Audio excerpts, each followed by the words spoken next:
Okay, Maria, I'd like to talk about the type of therapy that you provide.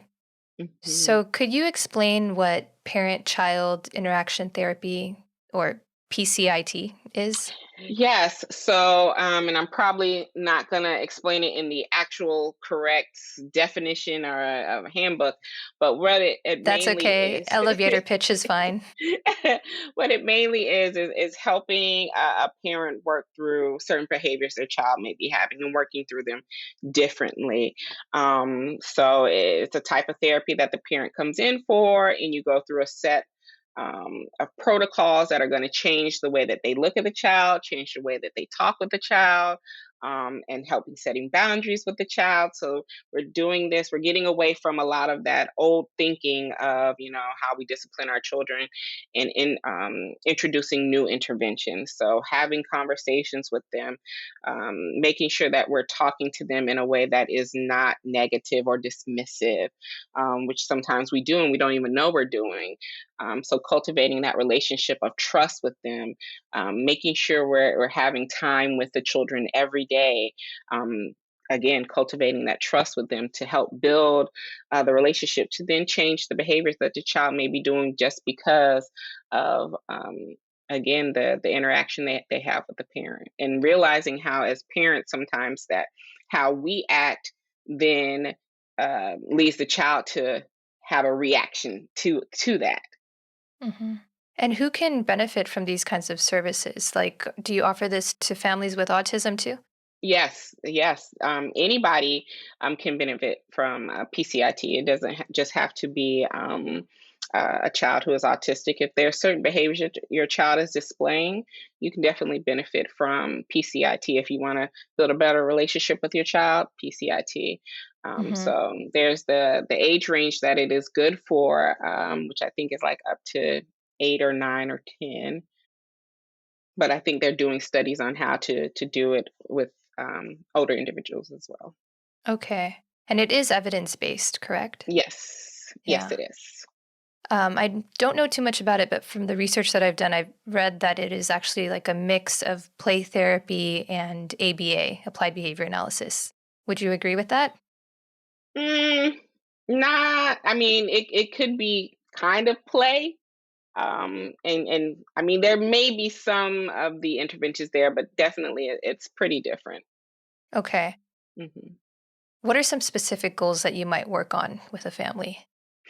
So the goals are pretty much how you would work with any family in therapy. It's just the techniques that would be different. Okay. So I would be, in an earpiece with a parent, coaching them on how to interact with that child during that playtime setting. So they would be playing with the child, and I would be coaching them on maybe what to say, or boundaries to set, things like that. So it's not mainly um, how we're doing it differently, other than the intervention is different. Okay. And you're not in the room, right?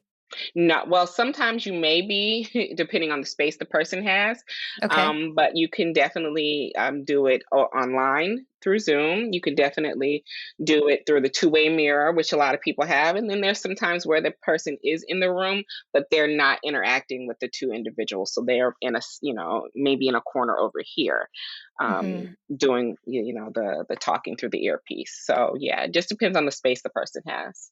Okay. So is it like giving parents ideas of how to give instructions, how to have more kind of Yeah. control? And deal with the behavior differently. So setting those hard boundaries with the child, speaking to the child differently, providing praise for what the child does right. So doing all of that. hmm Yeah, I can definitely see some overlap with ABA. Hmm. Hmm. Um, and is this like a long-term therapy that people do, or do they just go for a few months at a time? Does it just depend on what their needs are? It's definitely where you have to pass through all of the protocols and you graduate.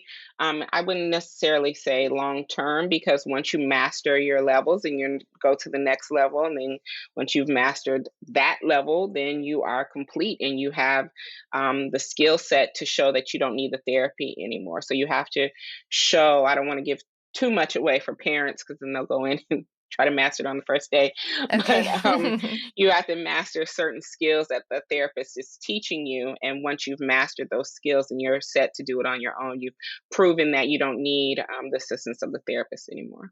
Hmm. And do insurance companies fund for these services too? I am not quite sure because I don't take insurance at all. So I'm not sure about that. Okay, got it. Yeah, this is really interesting. Has this kind of therapy been around for a while? It has. They even have a teacher one for teachers. It's TCIT. Um, Okay. so they have the teacher one as well. So it has been around. I know a lot of my colleagues have been trained for a long time in it. Hmm. So yeah. Did you get your degree in PCIT or how does the training go? No, it's a certification. Okay. You get your degree in whatever counseling field that you may be in, and then you do the certification process. It's a year long certification process that you have to do. You have to, which I'm in the year long process. So technically, I'm the interning of it right now, where you have the families come in and you prove your skills as a therapist. So yeah, you take the training. Mine was a 2 day split with 3 days focusing on one aspect of it and 2 days focusing on another aspect of it.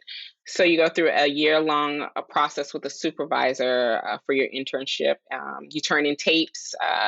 So they're making sure you're getting all of those skills to make sure you can be a good PCIT therapist. So yeah, it's a certification like your Okay. play therapy certification that you get. So yeah. You've been watching Autism Knows No Borders.